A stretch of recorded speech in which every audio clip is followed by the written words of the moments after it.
Hello everybody, it's your Bay Area Uber driver Rodney here again. You can visit my website at bayareauberdriver.com, and as you see from the title, I want to talk a little bit today about the Uber Xchange Leasing. Okay, Uber Xchange Leasing, there's been a lot of talk and I've been seeing a lot of videos of people who are doing the program. They're going out and they're leasing these vehicles from Uber. And I'm going to get a little bit into some things that you may have not heard or understood about the leasing program that Uber has called Uber Xchange Leasing. Now, I did the research. I personally own my vehicle. I do not lease one, and there's reasons for that. But first of all, I want to reiterate and say again that you need to make a plan. You need to know your market before you decide if you're going to lease a vehicle or not. The reason why is you need to find out how much money you need and how much money you will make in your current market. And you need to have a plan. You can watch my other video, Are You Made to Be an Uber Driver, to understand what I'm talking about with making a plan. I won't go all into details right here, but you just want to make sure that you're making enough. So you need to know your market, and you need to know how much you make weekly in your market. You need to know what your plan is. Are you going to drive full-time? Are you going to drive part-time? These are all factors you need to know before you start going out there and leasing the vehicle and then realizing that you are into something that you don't want to be into. So also, it depends, are you new to Uber? Are you going to try out Uber and you want to try out by just leasing? I would probably suggest renting first. They do work with Enterprise and a couple others. I would suggest that first. And as always, you want to make sure when you do sign up, if you are new, that you want to use somebody's code. I have mine there at my website, bayareauberdriver.com, as far as information for you to make a decision. And just click on that link and you can get a bonus for driving. If you don't like it, like I always say, try it. You don't like it, you can just quit. All right? Get your incentive and then stop. Okay, so let's look at the terms of leasing versus purchasing your own vehicle. Look at the pros and cons. Look at the benefits of them. Okay, so if you look at leasing, the benefit of leasing. Okay, you have unlimited miles. Huge benefit. You know, if you drive full-time especially, you're going to put a lot of miles in your car. And typical leases, normal leases, you will have to pay money if you go over a certain limit, because the people who, the dealerships who have these vehicles that want to lease the vehicles don't want you to put unlimited miles on them, because when they get them back, they want to be able to sell them to other people. Basic maintenance. That's another positive. When I say basic maintenance, be careful, because some people may misunderstand that everything is covered, that every single thing you need for your vehicle and that lease is covered. That's not necessarily true, okay? The things that are covered, oil changes. Okay, they'll do oil changes for you. Tire rotations are free. And then the air filters is what they'll do. As far as I read and my experience has been, those are the things that they will cover under maintenance. Everything else, I understand, they will not. Okay.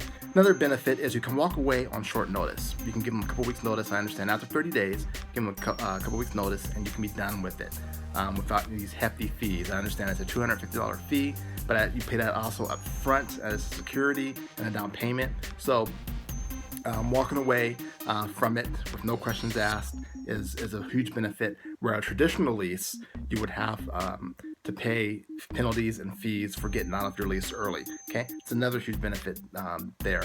And again, low money down.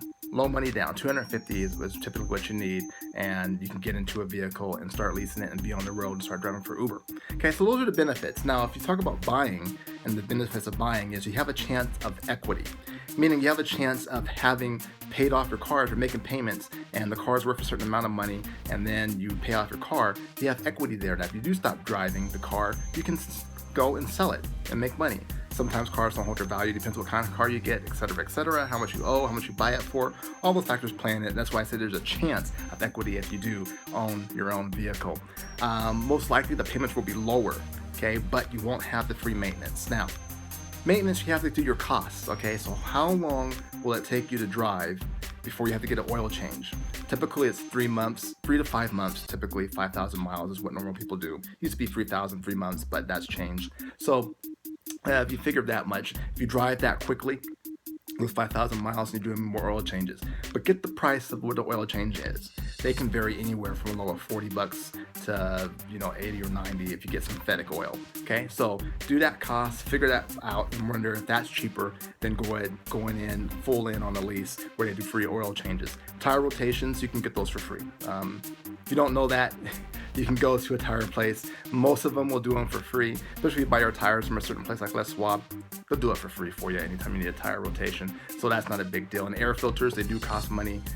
Every so many miles you do air filter change. you know, based on when you would need those, the cost would be minimal for that. But those are the benefits of buying your car. And so if you do own and you're done driving your car, like I said, you can sell your car, right? You can keep the car. You can give it to a relative, give it to a child. There's many more options to do if you do that, and that won't be the money that you just turned over to leasing. But leasing may make sense for some people. Some people may want to get in and not use their personal vehicle for Uber and lease a car so they can go ahead and go through, especially in the Bay Area or San Francisco especially. You have the hills, you have the high, the heavy traffic, the bumps and everything else, and the tracks. You may just want to get a vehicle to where you're just going to lease it, and so you can just run that thing day in and day out, make money and get out. That may make sense for you, but I do encourage you, whatever you do, is crunch the numbers, okay? The most important thing, make a plan, crunch the numbers. I'm always telling people, this is a business, okay? Treat this as a business. Don't get overly happy about just going out there and getting a vehicle, because the leases are not cheap in my opinion. They cost a lot of money, okay? So here's a thing to remember, okay? Uber Xchange is a finance company. They're financing it. They are not providing the vehicle.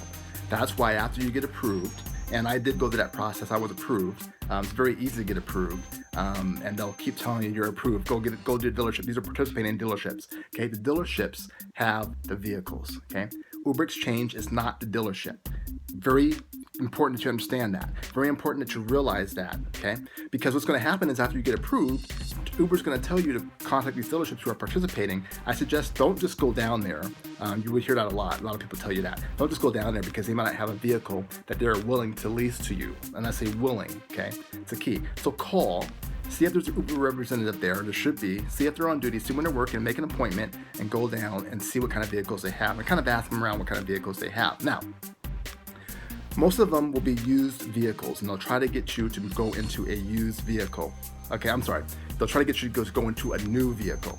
The reason why they want you into a new vehicle is because they make more money on it. Remember, they are the dealership. Xchange is a finance company. And so what Uber says is they will only finance 105% of the value of that vehicle.